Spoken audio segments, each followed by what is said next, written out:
Welcome to The Road to War. On this episode, we interview Tarzan. He's an amazing painter who's been doing commissioned painting for nearly 10 years. In these slides, we go through different pieces of art that he's created and break down the steps and processes that he used to create them. Finally, we go over some of my own artwork and models, and he gives me feedback on how I can improve. Hopefully you can take all of these different practical pieces of advice and apply them to your own miniatures. Without further ado, the interview with Tarzan.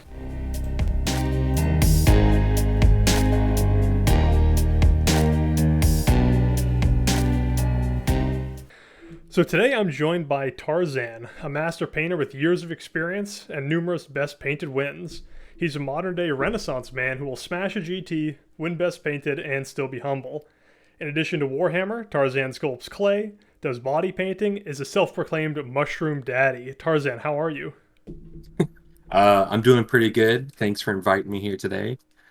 Tarzan's accolades range from competition single pieces to total army wins. He has a unique painting style and a lot of lessons to teach us hobby newbies. What was the path that led you to winning multiple painting awards and nearly winning the most recent Warhammer 40k major in Tennessee, the Rocky Top GT? Well, as far as painting goes, I just got tired of like trying to be competitive and just frustration after frustration of just losing, chasing the meta. So I decided, you know what? I'm gonna stop chasing the meta. I'm gonna pick the army that I enjoy playing all the time, which is orcs, and just paint it and win painting. And then I'll still get my dopamine for winning stuff, and I'll get to play the game and have fun, and not have to that stress behind me for constantly chasing the meta. And I guess orcs have just been the same codex for so many years now. I've just slowly over. It took me like 3 years of playing. I've slowly just developed this list that just happens to be really good in the meta right now. So how long have you been playing and painting orcs as your main faction? I've been playing orcs since about 2006, and I've jumped to other factions back and forth a couple times, but I always seem to go back to either playing orcs or using orc models for counts as armies. Yeah, it's interesting Yeah, that no you worries. said that. It's interesting that you said that you tried different armies and were having a harder time winning in the meta. Usually, you hear the filthy meta chaser always going to the top tier list, but it sounds like you had more success by just playing one list, playing it really well, and kind of iterating on that.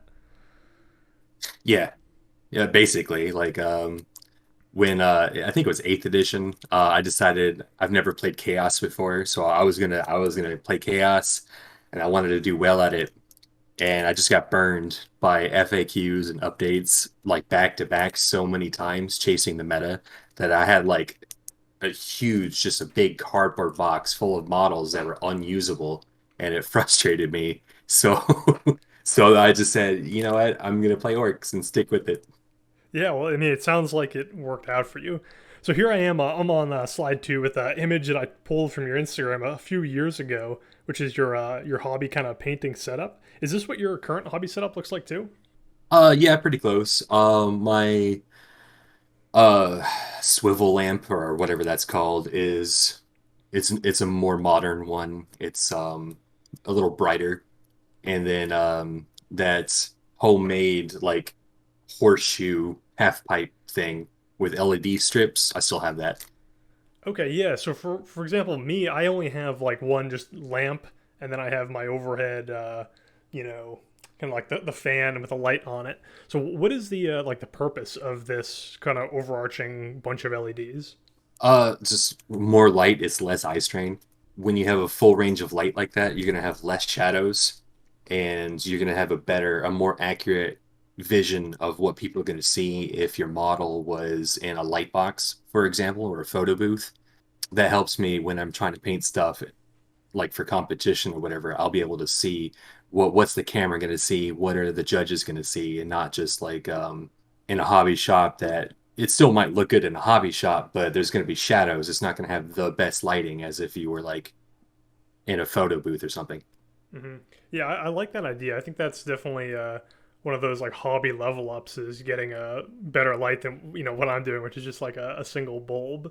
So I'm also seeing it looks like for paints you've got Citadel, P3, some Army Painter. Do you have like a favorite, or you just kind of use whatever is best color for the brand? I just use the best color for the situation of what I'm going for. Every brand has a set of paints that I enjoy. They have like different consistency. They thin differently. I even have like cheap Walmart apple barrel paints that I use like very often, just depending what I'm trying to go for. Okay. Yeah, now let's get into some of the art pieces you did here. So on this slide, we got a picture of like your corn berserkers, those awesome green swords, and then I believe that's a Alpha Legion Space Marine, Yeah, that's Alfarius, the Forge Rule model. and that was one of your most recent winners for one of the individual painting competitions. That's this last weekend, correct? Yes, sir. So I'm looking through, a bunch of different models, and kind of I was trying to figure out like what is Tarzan's style? What's like the unique thing that he does? And what I felt like was that all of your miniatures had very, very like high contrast and almost extreme color differences, and yet it didn't look distracting. Like every time I look at this Alpha Legion Alfarius guy, like I'm always drawn to his armor and his shoulder pads and his heads. And even though it has all these other striking colors around it, I keep going to that focus point. So how do you come up with these like color schemes? Usually, like I'll either take the existing color schemes and just modify them. Someone else has already done the work to come up with this color palette, and now it's my job to choose what paints that I want to use to either accurately represent that or stray just a little bit away from that to make it my own. But whenever I'm making my own color scheme, I usually try to stick to like complementing colors so that it doesn't look like just like you said, super distracting. Like I like the high contrast, but if I do high contrast with colors that just don't work well together, then it's just gonna be an eyesore instead. Also, it just depends on the model itself. Like you won't see very many like Chaos Marines, like Black Legion or whatever, in my photo album because they just have so much stuff on their model that I can't really paint how I enjoy painting because I can't get in there with the high contrast. Otherwise, it's going to look like a pea soup. Right. And even looking at like your corn berserkers, because obviously, corn berserkers generally painted red and everything like that, but yet you kind of bring it all the way from a almost like a black all the way up to a yellow being highlighted. And I just really like the way how that looks and kind of contrasts with the green. Um, Yeah, because like reds and greens are like they're complementary. They're opposite on the color wheel, so they while being opposite, instead of being like it's counterintuitive just by listening to it if you don't know color theory, but it draws everything together without being an eyesore. Right. Yeah, and I think we'll see more as we go through your other artwork too here. But even though it's kind of like flat skin and just kind of flesh, you create a lot of like textures on it. You can see that with like almost like the stippling, little like dots you see on the guy's chest and across his muscles. So you really accentuate all the features of the model like that. Yeah, I think those little studs on their chests are actually physically there, so that made it a little bit easier on me to like kind of go in there and just pick them out a little bit. So here we have the race night. This was what won you silver at 2017 Nova Open painting competition. Although the Wraith Knight generally has like kind of smooth armor all over it, what you've done is you've created all this texture on it with these like blue hatch marks, and then you have these yellow. I don't even know what to describe them. Almost like stems of a plant curving around. How about can you walk me through the process of doing like this type of freehand? Yeah, so this was my first attempt to do like just I wanted to compete. So this is the first time like I just want to like go above and beyond what I've done before, and so I just wanted to pull everything out. Um, I didn't know a good method to thin paints, acrylic paints, so I can do those hatch marks. So I actually used oil paints because it took forever to dry. I can get thinner lines and just because it covers the whole model. So it was taking me forever to do one hatch mark at a time before the paint would dry and I would dip it again. So I got oil paints, and it ended up backfiring because after I finished, it took a month for the oil paints to dry. So it was just Wow. shit sitting in on my shelf, It, and then it was a learning experience. So now afterwards, I discovered through my buddy Wes, he's like, he called me an idiot. Why didn't you just use acrylic paint retardant? And I'm like, I didn't know that was a thing. It's literally just slows down the drying process of acrylic paints. And if I had known that, I would have totally used it and would have been just fine. But now I know, and that's with all painting. Like it's a learning experience. Sometimes you don't even know something exists to ask on how to do it. Kind of like acrylic painting retardant. right, and so you use the acrylic painting retardant, or no, sorry, you used oil paints to get all these hatch marks. But what about like those the brown Yeah, vines going around the shoulder pads and the face? yeah. So I wanted to get like a almost like a Celtic knot thing. So the photo on the right like is a work in progress, and then the photo on the left is a finished one. So if you'd be able to like zoom in on the face, you can see like it looks like it's interweaving in between each other. Mm-hmm. And I just kind of like looked up photo references, and that's kind of important too if you want to do freehand. Photo references are invaluable. So I just pulled up some photos and just took what I liked and just kind of hacked them up and put them together, and then copied it on the flat surfaces that I wanted to represent that. And was that just pure freehand, or do you have like stencils, or is there any way to like any tools you use or tricks you use to get it looking so smooth? Oh no, that was all freehand. Use thin paints definitely, and a lot of layers because it will. It won't pretend it was quick. It took a long time. So it was kind of sloppy at first, kind of like sketching, like drawing. Like I just kind of did my rough draft, and then I just kind of like refined it a little bit, and then I went back with black paint and like cleaned up the edges so it didn't look like frizzled and stuff. Um, so just those designs themselves probably took me a week to paint across the whole model. Yeah, and then the other thing I think that's really eye catching about the finished product on the left is all the different gems and the colors. So that's one thing that I kind of struggle with is gems, and I've watched tutorials online and things like that. But how do you do the gems like the one you see on the left here? Um, Generally, like most gems, I do like three color stages. I'll do like a dark, whatever color I want it to be, like almost black version of that, and then I just kind of like do two more shades up, and then I just get like thin down white and just do like some basic highlights with that. And then I gloss paint it, and that's about it. It's the same gem tutorial that the White Dwarf a couple of years ago had. I would have to pull out my binder with my clipped out White Dwarf tutorial and find it.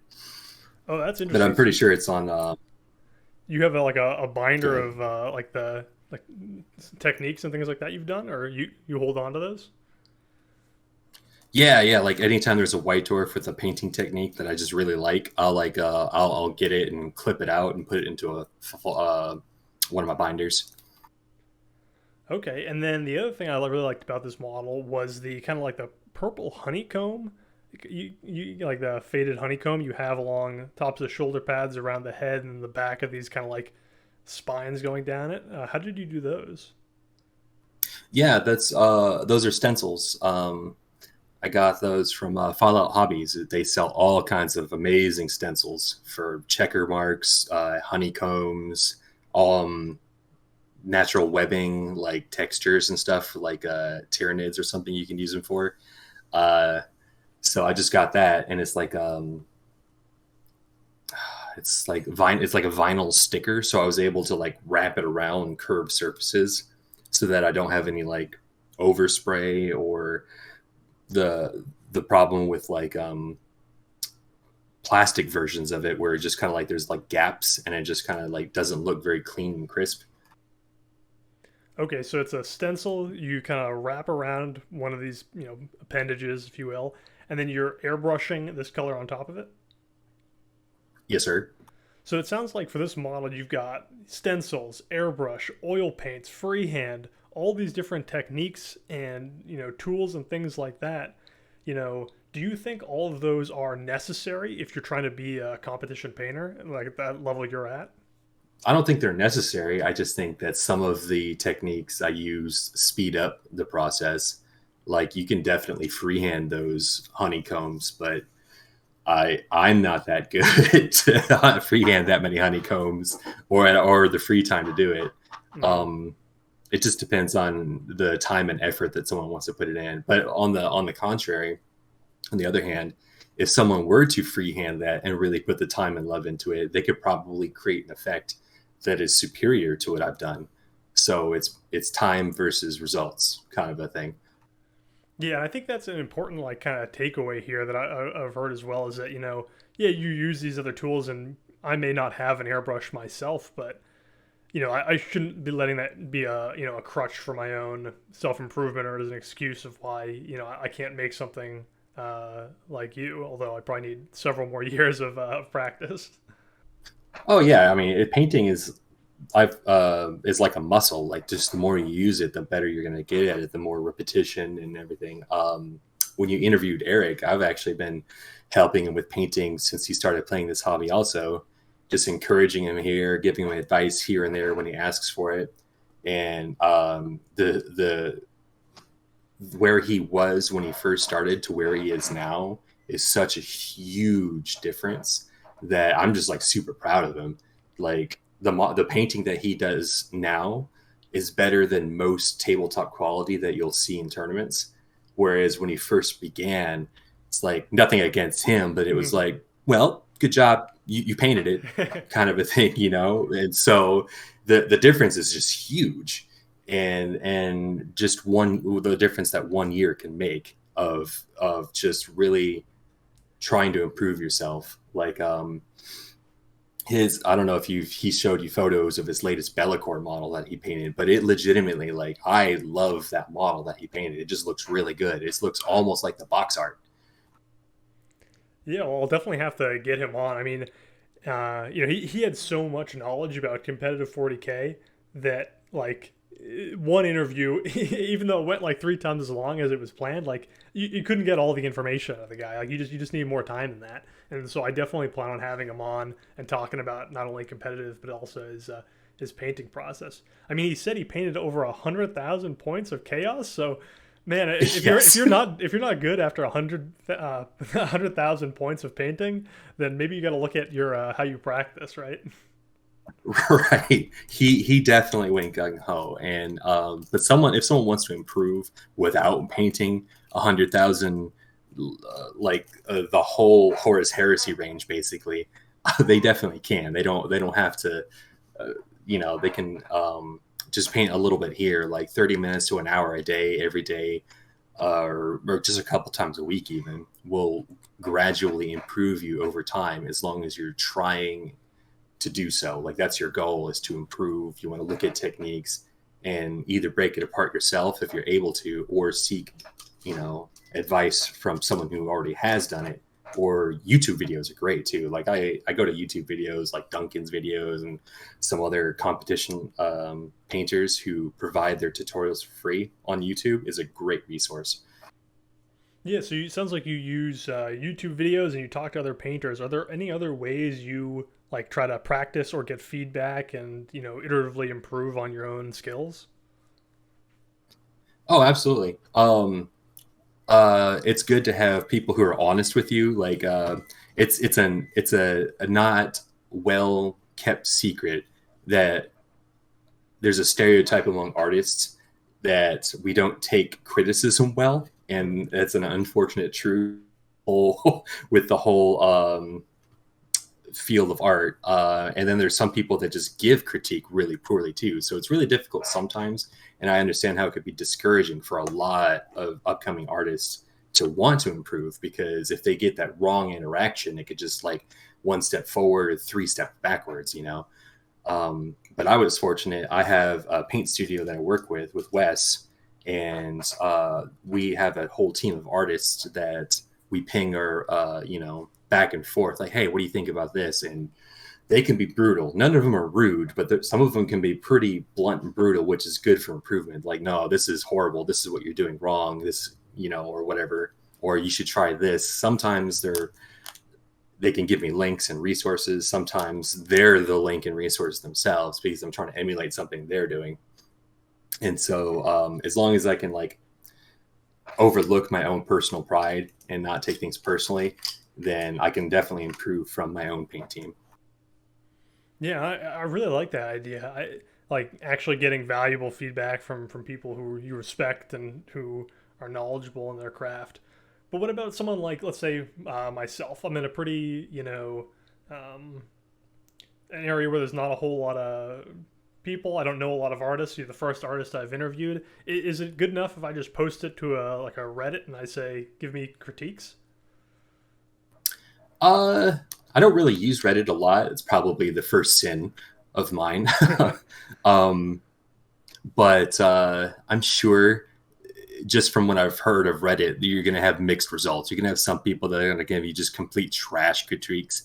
And as long as you can overlook and ignore them, I'm pretty confident someone out there will give you something constructive. And as long as you can sift those two apart, you'll be good. Yeah, because I'm sure that there's plenty of like Reddit forums that are specifically for art and improving art. Hmm. Yeah, I like that, especially the idea of accept all the feedback people give you and then comb through what's worthwhile to listen to, but don't shy away from receiving the feedback. Right, right. And then let's see if we go on to the next slide. Here we have your orcs, which are like that kind of distinctive contrast color scheme I've seen all throughout your models. Only these ones are red and blue, black, silver, some yellow thrown in, textured everywhere. So talk to me about your process of painting all of these orcs. Oh man, time consuming is the process. um, Pretty much like I just do a couple hours a day. Just I'll pick one unit and just every day put a couple hours into them. I wanted them to be a orc color scheme that I've not done before. And kind of like I was describing the chaos models before, they just have so many random details on there. So it actually was a struggle to not make them look like color vomit. Hmm. And still bring out all the little details that the model physically has. So what I did was just kind of like I chose a lot of muted colors that if you wanted to get that 1 foot away look at the model, they would pop out. But when you're the table length away, if you're standing, look at it in the table, they would just kind of like mute and like blend in with the model, which is preferred because then the major features of the models would be more prominent and pop out, so that you've got those different things to appreciate at different viewing distances. And Like Gaskell, his the big. I'm sorry. Go ahead. oh no, keep going, keep going. So like with Gaskell himself, he's got his like from the distance that you would see him at the tabletop, like in that picture. You've got the claw, his blue armor, and his gun, and like a few red dot like sections that would pop out. Those are what pop out. But whenever you bring them up close to like really look at them, you can see like all of like the smaller details, like battle damage and like charms that he's got all over his body, and glowing lights on the back of his backpack and stuff like that that you can appreciate when you're closer, but don't take away from the model when it's further away, like a resolution thing. Yeah, that's one thing I noticed with Gazgul too is the kind of the checkerboard he has on the top left, which I didn't notice initially, but as I'm sitting there looking at this model more and more, those things kind of peek out in the battle damage, just like you talked about. But so you said you've been painting orcs since 2006, so it's about 15 years, right? If someone else is kind of coming into the hobby and wants to, paint a competition level army, is it going to take them 15 years, or how long did it take you think, to paint all of this? That just depends on them. There's talent and then there's dedication. I mean, natural talent can only take you so far. Uh, Dedication will always take you further than natural talent if you work for it. So some people like Eric, has gotten to a very high level of degree of painting in just 1 year. Like he could probably, if he continued on this path, I very confidently say that he could probably outdo me in painting in a few more years.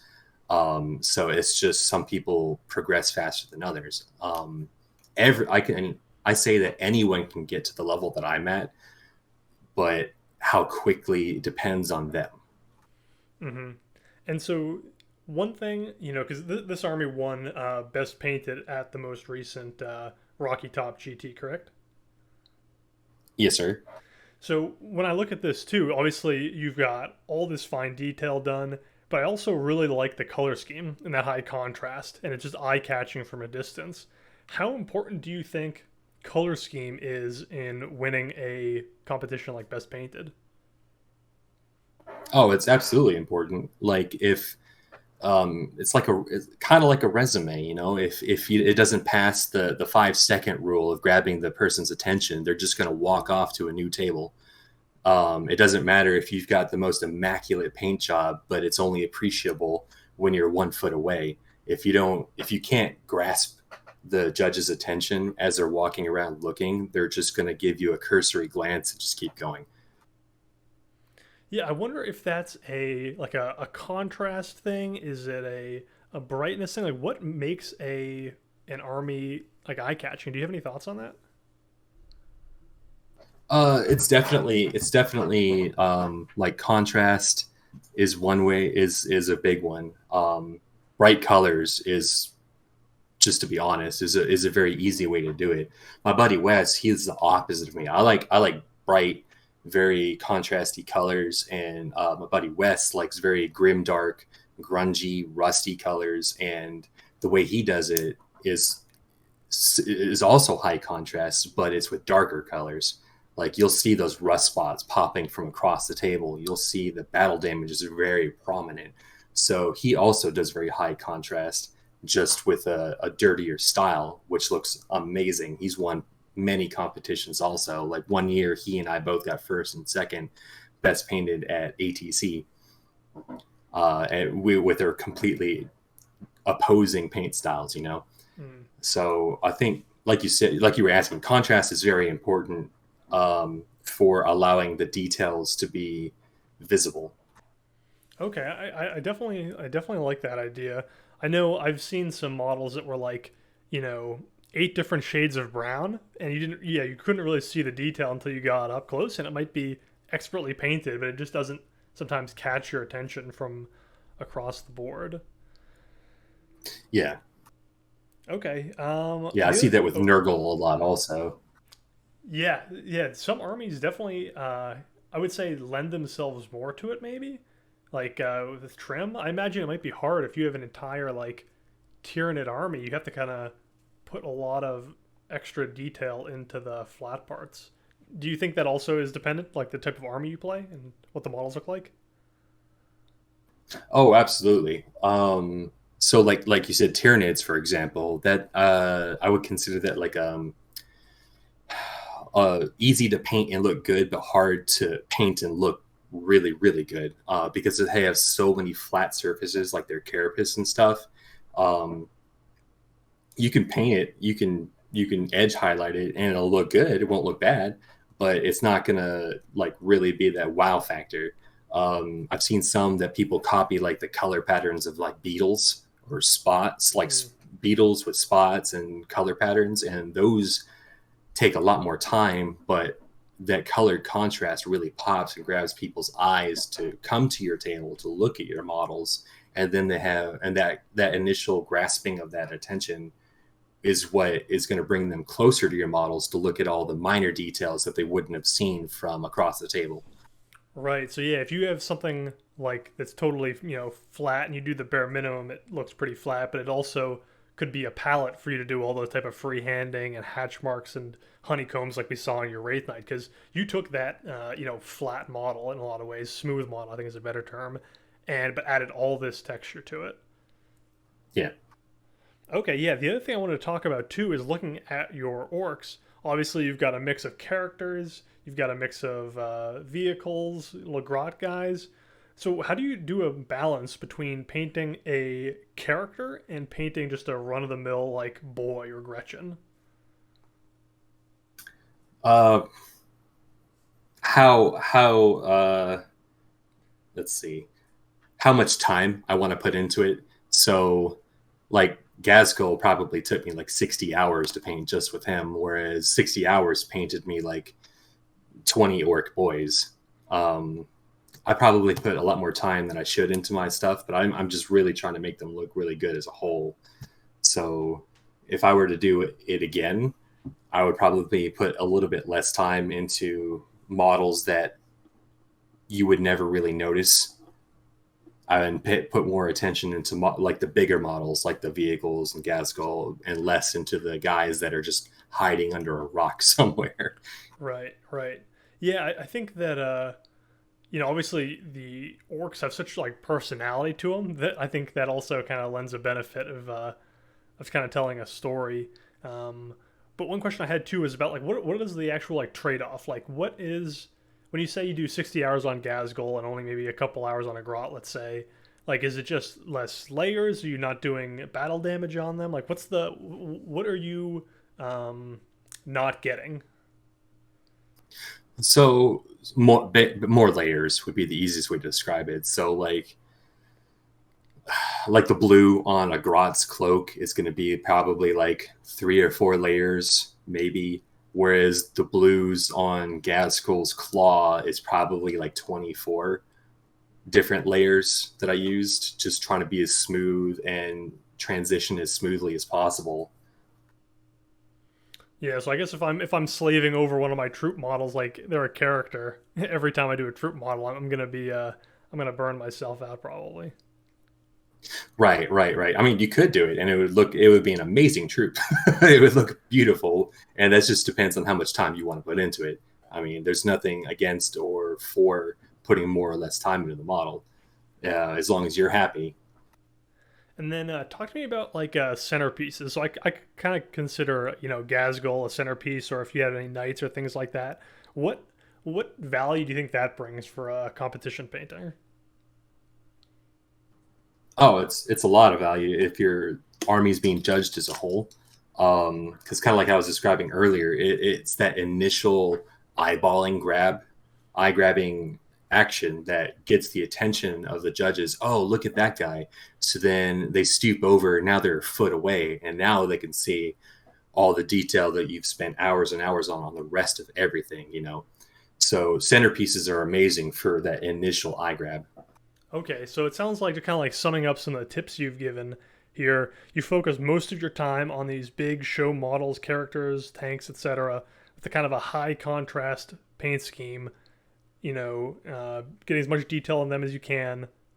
You know, is there any other tip you would have for somebody who's trying to paint a army to a competition level? Um, as an army as a whole, I would definitely, let's see. I don't know. I think we've covered it basically. Like, pay attention to your high contrasts so that it's like it color grabs you from across the table. If you have a centerpiece, do the same thing and spend a lot more time on it, because that's the first thing people look at. Um, if you're trying to save time, put more effort into the front of the model and less effort into the back of the model.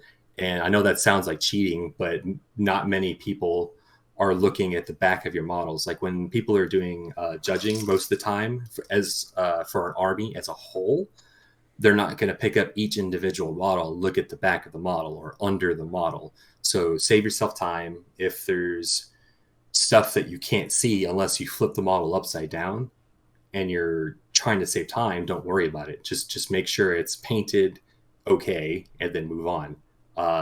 Spend less time on the back of the model, do more time on the front of the model, and then move on. You can always go back later and improve it.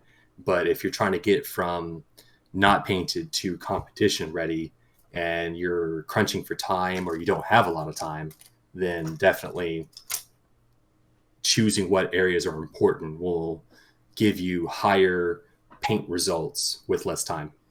Yeah, and I like that advice too because obviously we all have finite time, so we have to make concessions somewhere, whether that's not doing our troops as much or maybe not doing the backs of our models. I hadn't thought about that, so that's another really good tip. Yeah, I mean, if you're in uh, trying to paint a model for an individual paint entry, then there's no escaping it. The judges are gonna pick up that single model. They're gonna look at the back, the front. They're gonna tip it forward and backwards so they can see above and below it. There's no cutting corners on single entry paint competition pieces. But as an army as a whole, there's definitely some corners that you can cut and get you there faster. Right. Okay, and then we'll go to the next slide. So I put some images here of some of the painting I've been doing in the past couple months, and I wanted to get your feedback. From looking at these at the level you are at. What type of feedback would you give someone with these models? So just looking at these photos right here, your Mauler Fiend, I think it's called, or Forge Fiend, Right. that's good. So that's your centerpiece. It's bright. There's good contrast. That's your initial eye grab for someone walking by. So then they're gonna come in and look closer, and then when they look closer, they're gonna see the shadings that you've done on those individual models, those fantasy guys with the shields and swords. Use them as cultists. hmm I use them as Zangors. Yeah, saying, "Oh, okay, that works." Those are good models for that. And then if I were to like give advice to how to improve, their bases, while well done, are borderline bland. hmm I don't know how to say Yeah, that. you're not going to hurt my feelings at all. Like, I'm here to improve, and these guys used to be teal, and then I thought the paint scheme was too muted, so I went to blue.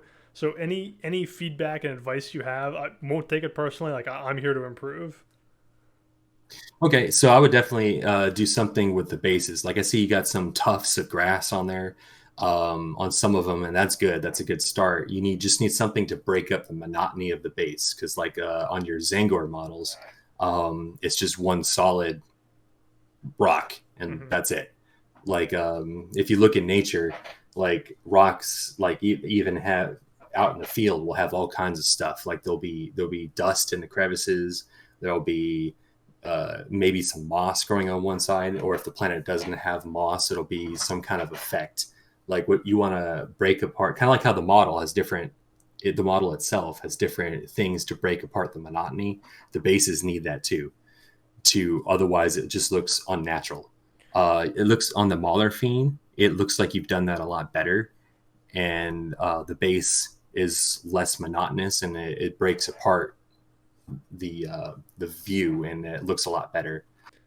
Yeah, so I guess I have a follow up question too. So I've heard the advice that if you have a bright colored model, then you want like a more dark base, and vice versa. If you have a dark model, you want a brighter base. Is that true at all, or how do you strike the balance? I guess between having busyness on your color scheme, but also not wanting your base to be distracting. Um, yeah, yes and no. I think just whatever looks good for the base. Like those blues and reds look really good. It's almost like my orcs, right?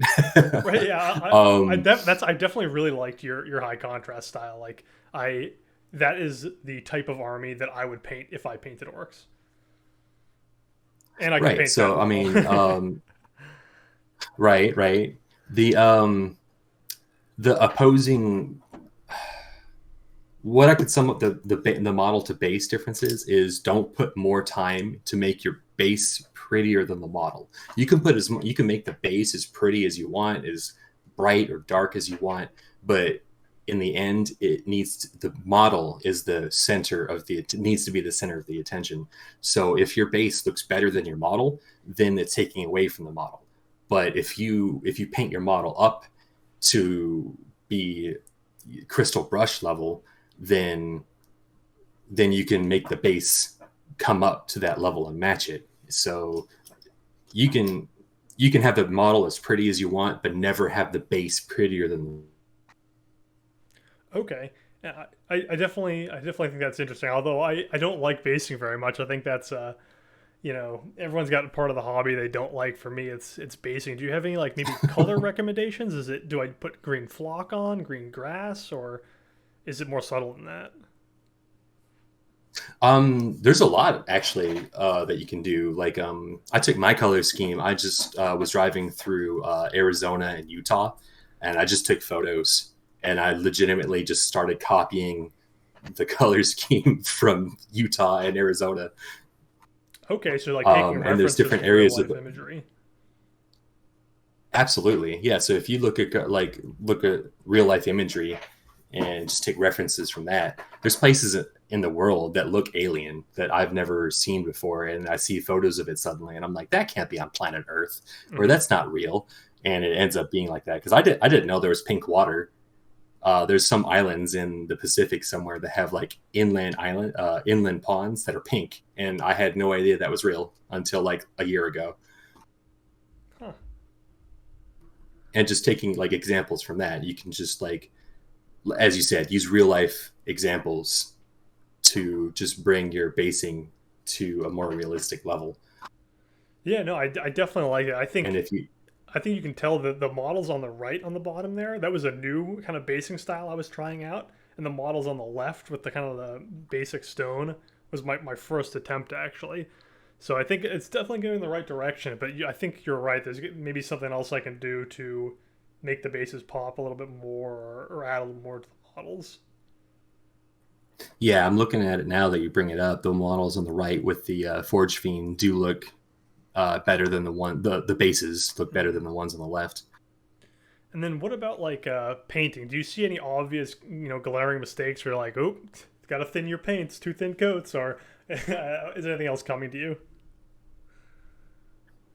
It's a good start. It depends what you're going for.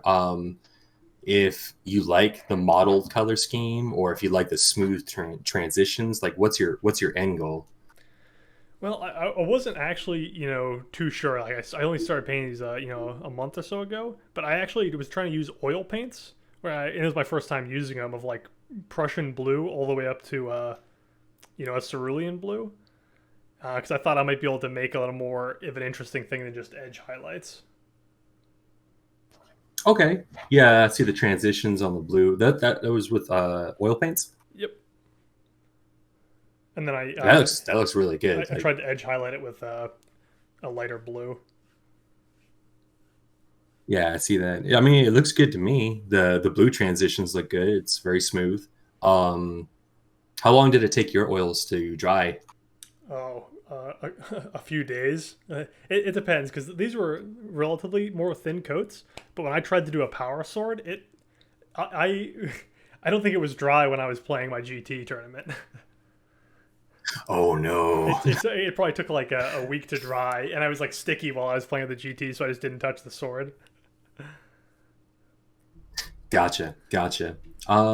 Let's see what I would change. Kind of like how we were talking about contrast. Hmm. So my personal style is I like it a little bit cleaner. So I see like on the foot of your Zangor guys, the it looks like their feet are muddy, like they've been running through. Um, but when you look at the model at like table distance away, it just starts blending in together because their Hmm. body is like a dark tone, and then the base is a dark tone. So either adding something to the base to like break apart that would separate the feet from the base visually. Just something from a distance to make it pop. Yeah, no, that's also a good idea. Yeah, I hope that any listeners or viewers can kind of take this feedback, and then, although not everyone can have Tarzan over here, critique their models individually, can hopefully look at their models and think, what would Tarzan say? What do you say about this model? How are these transitions? How are these colors? But yeah, like on your Terminator, you see how like the how he's standing on his base, Hmm. and the transition from him and the base is very clean. And sure, it might not be realistic because I mean, there might be dust and stuff and grime from him like walking through this planet of red sand and dust and whatever. But like visually, it's more aesthetically pleasing for a pretty model to have pretty feet, even if it's not realistic. Right. No, and I appreciate all the feedback. I definitely think you've given me a few things to work with. So now we have on the kind of the final slide here. We have a bunch of different art pieces you've done. We're unable to go through all these individually, but so some new painters might be looking at this and being like, "Man, this guy's painting for 15 years. He's got all these, incredible models. You know, um, they don't think they can get to that level." What would you say to that person who's just starting off? Oh, like I said before, anyone can get to my level. It's just based on how much time and dedication you want to put into it, and how quickly you can pick it up. Some people learn faster than others. Like I said, Eric, he's picked it up, and in just 1 year of painting, he's turned into a phenomenal artist.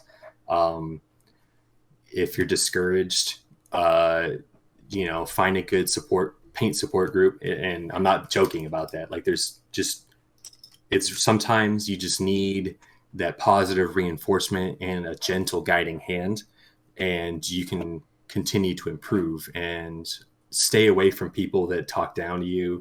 Like, don't listen to people that like give you shit about your paint jobs, because they're not worth your time. If they're not going to be positive and supportive of you trying to improve, then you don't need them. And I'll stand firmly behind that.